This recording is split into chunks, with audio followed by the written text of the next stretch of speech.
Hello అండి, నమస్తే. Welcome to Bapatla రుచులు. ఈరోజు వీడియోలో ప్రోటీన్ అధికంగా ఉండే రాజ్మా మసాలా కర్రీని చూద్దామండి. ఈ రాజ్మా కర్రీ వైట్ రైస్లోకి, రోటీలోకి, జీరా రైస్ దేనిలోకైనా తీసుకోవచ్చండి. టేస్ట్ చాలా బాగుంటుంది. ఈ రాజ్మాలో పోషకాలు అధికంగా ఉండటం వల్ల వారంలో ఒక్కసారి తీసుకున్నా చాలండి. హెల్త్కి చాలా మంచిది. ఈ కర్రీ చేసుకోవడానికి పెద్ద టైం కూడా పట్టదండి. చాలా క్విక్గా చేసుకోవచ్చు. టేస్ట్ అద్భుతంగా ఉంటుంది. ఈ పంజాబీ స్టైల్ రాజ్మా కర్రీని ఎలా చేసుకోవాలో వీడియోలోకి వెళ్ళిపోదాం. దీనికోసం రాజ్మాని నేను ఒక పెద్ద సైజులో ఉండే కప్పుతోటి ఒక కప్పు దాకా తీసుకున్నానండి. ఈ రాజ్మాని 2 సార్లు శుభ్రంగా కడిగేసుకోవాలి. తర్వాత మునిగాగా వాటర్ పోసుకొని ఓవర్ నైట్ నానబెట్టేసుకోవాలి.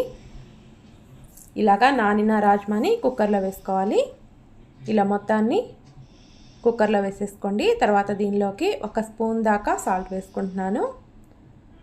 1.5 గ్లాస్ దాకా వాటర్ వేసేసుకొని ఒకసారి కలుపుకున్న తర్వాత కుక్కర్ మూత పెట్టేసుకొని 5 లేదా 6 విజిల్స్ వచ్చే వరకు ఉడికించుకోవాలి.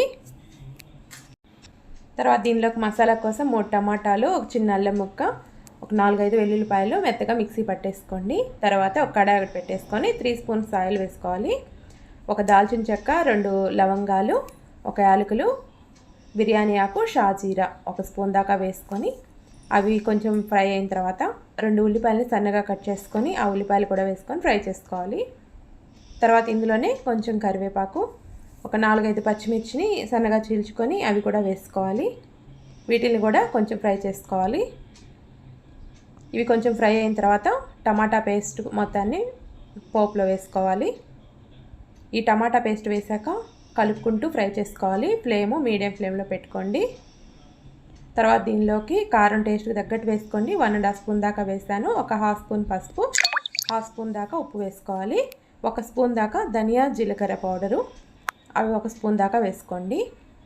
మీకు ఇంకా మసాలా స్పైసీగా తినాలనుకుంటే ఒక 1/2 స్పూన్ దాకా గరం మసాలా కూడా వేసుకోండి. తర్వాత వీటిని ఫ్రై చేసుకుంటూ ఆయిల్ పైకి వచ్చే వరకు ఫ్రై చేసుకోవాలి. తర్వాత ఆయిల్ పైకి వచ్చిన తర్వాత మనం ఉడికించి పెట్టుకున్న రాజ్మాని వాటర్తో సహా వేసుకోవాలి. ఇలా వాటర్తో సహా వేసుకున్న తర్వాత మొత్తాన్ని కలుపుకొని కొంచెం థిక్గా ఉంటే కర్రీ కొంచెం వాటర్ వేసుకోండి. ఇలా వాటర్ వేసుకున్న తర్వాత మళ్ళీ ఇంకొకసారి కలుపుకొని మూత పెట్టుకొని మీడియం టు లో ఫ్లేమ్లో కర్రీ బాగా దగ్గర పడే వరకు ఉడికించుకోవాలి. ఆల్రెడీ రాజ్మా ఉడికున్నాయి కాబట్టి పెద్ద టైం పట్టదండి. కేవలం ఒక 5 మినిట్స్లో అయిపోతుంది. ఇలా మొత్తాన్ని కలుపుకోవాలి. కర్రీ బాగా దగ్గర పడి రెడీ అయిపోయింది.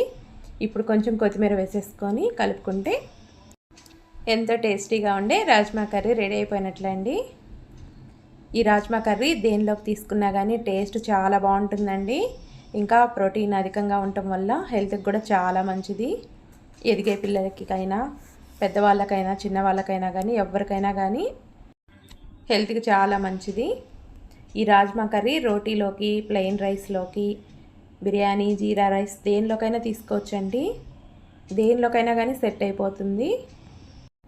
కేవలం రాజ్మాని ఓవర్ నైట్ నానబెట్టుకోవటం ఒక్కటేనండి టైం పట్టుద్ది. ఇంకా మిగతాదంతా చాలా క్విక్గా అయిపోతుంది. ఒకసారి ట్రై చేయండి. వీడియో నచ్చితే లైక్ చేయండి.